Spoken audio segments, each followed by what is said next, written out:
You didn't directly kill anyone, but someone died because they trusted you. You are sitting in an interrogation room. A harsh white light shines straight down, stripping everything bare. Your hands rest on a cold metal table, not handcuffed, but heavy enough that you don't even want to lift them, because you know that the moment you start talking, there's no turning back. The man across from you doesn't ask anything. He simply opens a file, slowly turns a page, then slides a photo toward you.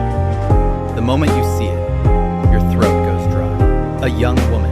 Those eyes, you remember them clearly because you saw them through a phone screen when she asked you a very small question. Is this safe? And you replied, it's okay. A few days later, she died in a rented room. Her last message was sent to you. The man says quietly, she trusted you more than a doctor, and everything began when you were 18.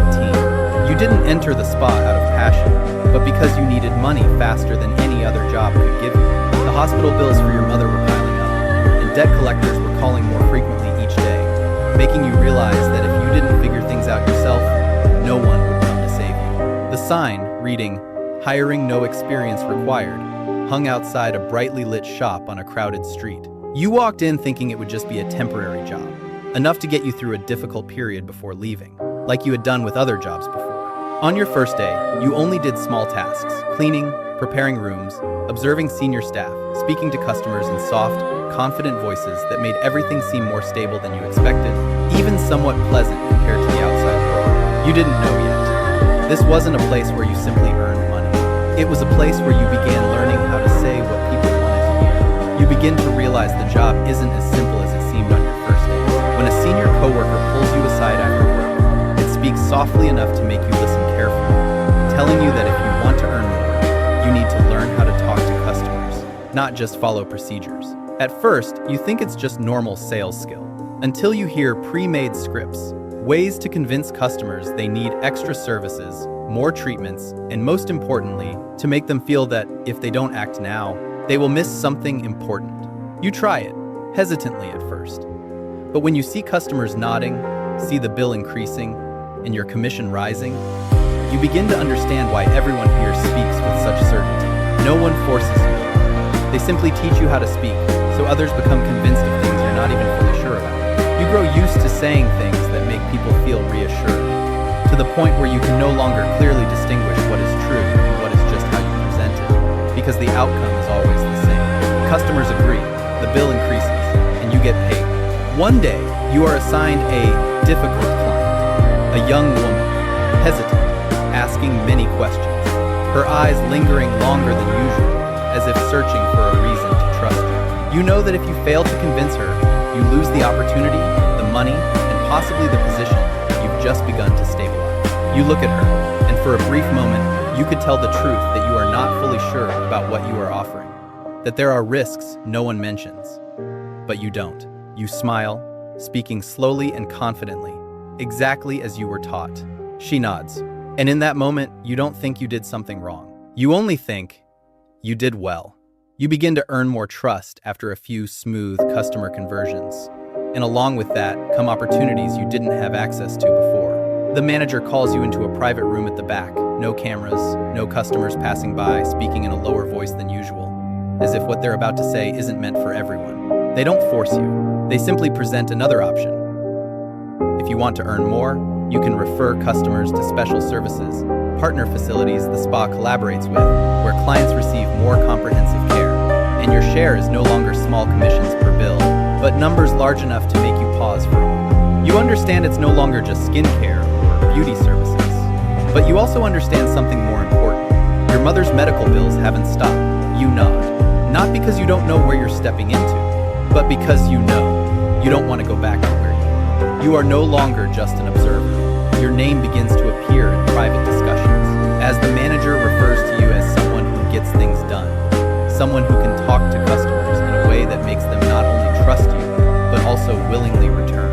This changes your position in the spa faster than you ever expected. You are given access to more special clients, wealthier people, with higher demands, but also easier to persuade if they feel you truly understand them. You learn to listen, nod at the right moments, and give just enough guidance to make them believe the decision is theirs, not something you led them into. Money starts coming faster, in larger amounts enough to relieve immediate pressure and even leave some extra. For the first time in a long while, you feel like you are no longer cornered. But along with it, you begin to realize there are calls you are not allowed to refuse, clients you are not allowed to upset, and offers that, once accepted, are no longer easy to walk away from. You begin to understand how the system truly works the day you successfully refer a client to a partner facility. Everything goes so smoothly that even you are surprised, from the way you guide the conversation, to how you make them believe it is the best choice for them, to the moment they nod without hesitation. You don't go with the client, you only connect them. But a few hours later, when you receive confirmation and see the transferred money, you stare at the number longer than usual. It no longer resembles what you used to earn. It is big enough to make everything feel worth it, justified, and most importantly, reasonable. You tell yourself you're not forcing anyone, that they agreed, that you're simply helping them get what they want. And those reasons sound very convincing when you repeat them enough times. That night, you go home early, buy medicine for your mother, and for the first time in a long while, you feel relief. You don't realize that feeling is what keeps you. You begin to sense something is wrong when a returning client comes back not confident like before. Their eyes avoid yours, their voice noticeably softer, as if they've gone through something they can't quite name. In that moment, you realize the service you've been promoting is not as simple as you've told yourself. She sits in front of you, asking the same questions again, but this time, not out of curiosity, but suspicion. You can clearly see she is waiting for an honest answer, something different from what you usually say. But you choose the safest path, reassurance, confidence, the same tone as always. She nods, but not like before. And for the first time, after she leaves, you don't feel relief, only a long silence in your mind that you don't want to hear anymore. You begin thinking about leaving, not because someone forces you, but because you are no longer comfortable with how things are unfolding. Conversations with clients are no longer simple consultations. They've become repeating scripts where you know exactly what to say to make them believe, even though you are no longer as certain as before. You try telling the manager you want to return to normal tasks, less involvement with special clients, less pressure, but the way they look at you makes it clear that it is not an easy choice. You are no longer in a position where you can simply walk away, like when you first started. They don't threaten you. They don't raise their voice. They only remind you of what you've received, the clients you've referred, the connections you've become part of. And with just a few calm words, you understand that stepping back is no longer a personal decision. You still nod as usual.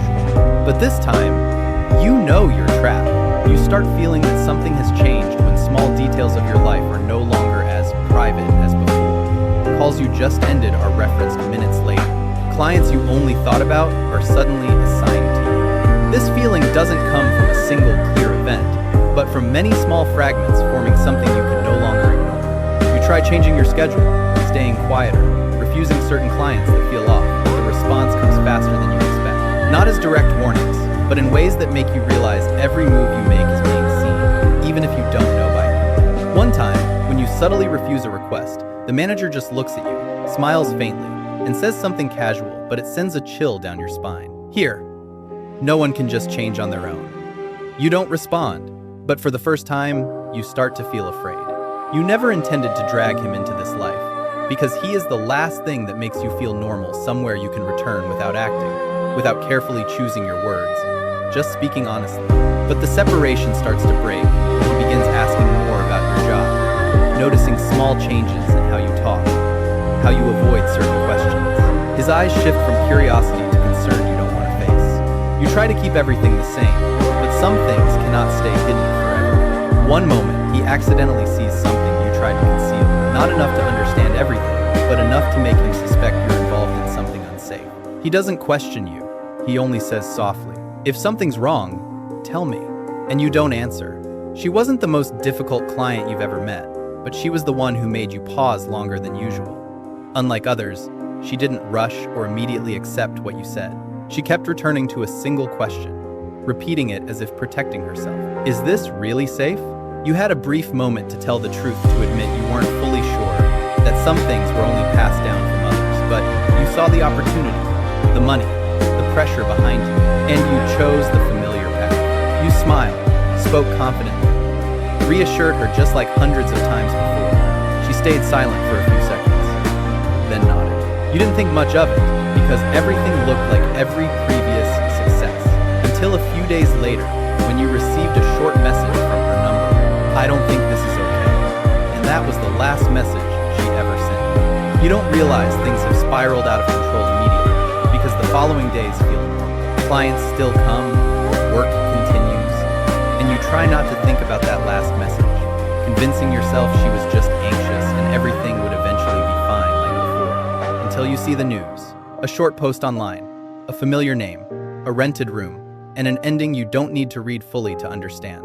In that moment, all the reasons you used to justify yourself begin collapsing at once. You reopen the chat, read every message, stopping at her final question. For the first time, you cannot reply, not because you don't know what to say, but because you know every answer is already too late. You didn't directly cause it, but you were the last person who made her believe everything would be okay.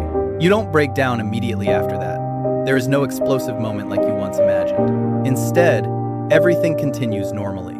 You keep going to work, talking to clients, smiling at the right moments, as if nothing has changed. And that is what becomes the most terrifying part. You start separating emotion from action as a way to survive. Because if you allow yourself to think too deeply about what happened, you know you won't be able to continue this job for even one more day. The lines you once said become reflexes, flowing out smoothly without thought. Each time, you feel a part of yourself drifting further away from who you used to be, but you don't stop. Not because you don't want to, but because you understand too clearly. The moment you stop, everything will collapse at once, and you're not sure you can survive that. You don't decide to quit on a specific day. The thought grows slowly over time, slipping into ordinary moments when you look in the mirror and no longer recognize the person staring back. When you hear your own voice speaking to clients and it feels unfamiliar, as if it no longer belongs to you. The final push doesn't come from work, but from him. The only person still by your side begins asking questions you can no longer avoid. And in his eyes, you no longer see simple concern, but a very real fear that you are slowly disappearing from the person he once knew. You don't answer everything, but for the first time, you tell part of the truth enough for him to understand you are not okay, and enough for you to realize that, if you continue, you will drag him down with you. And in that moment, you decide, not to start over, but to stop, before losing everything that remains. You reach a position you once believed would give you control over everything. You are no longer just speaking to clients, you are deeply involved in how the system operates. You know who is behind it, where the money flows, and what is truly happening beneath the services you once only saw on the surface. You have money, status, and more decision-making power. But that is exactly when you realize the more you know, the harder it becomes to leave. Your knowledge is no longer an advantage, it becomes a chain that keeps you inside. You quietly begin preparing to escape, but every step slows you down because you realize you are standing in a place where even a small mistake could cause everything to collapse in ways you cannot control. And for the first time, you understand. The peak is not a safe place. It is the hardest place to leave. You think you are careful enough, quiet enough to leave without anyone noticing, but you misjudge something important. In this system, there is no such thing as quiet. Every change, no matter how small, is noticed by those above you. Nothing explodes immediately. Instead, it happens slowly. Your authority is stripped away. Meetings you used to attend disappear. Decisions you once had a voice in are made without you. And you understand it is not a coincidence. Then one day, you are called into a familiar room, the same place where you once received your first opportunity. But this time, it is no longer an offer. It is a test. They don't need you to confess anything. They only need to observe your reactions, to understand what you are thinking. You sit there in silence, and in that moment, you understand one thing clearly. You are no longer planning to leave. You have already been marked for removal. You don't have much time to think when everything begins tightening faster than expected. Strange calls appear. Unfamiliar people seem to know too much about you. And the long silences from management make it clear things are reaching a point beyond your control. You tell him more of the truth than before. Not everything, but enough for him to understand that if you don't act now, it won't just end with you. For the first time, he doesn't try to hold you back. He simply looks at you for a long moment and nods, as if accepting a decision you both know won't be easy. When you walk into the police office, you are no longer trying to escape. You are choosing to face it, not to be forgiven, but to end what you helped create before it harms anyone else. You don't become a good person the moment you walk in. There is no sudden relief. Instead, it is a long series of days spent sitting down, remembering, and speaking out what you once tried to forget: names, places, and the hidden mechanisms of a system disguised behind legal appearances. Each piece of information you give feels like pulling your past into the light, along with very real risks, not only from people you once worked with, but also from having to face everything you did without escape. There are nights you cannot sleep, not because you fear revenge, but because you finally see the full picture instead of fragmented pieces, and realize you were part of it far more than you ever admitted. You do not ask for forgiveness.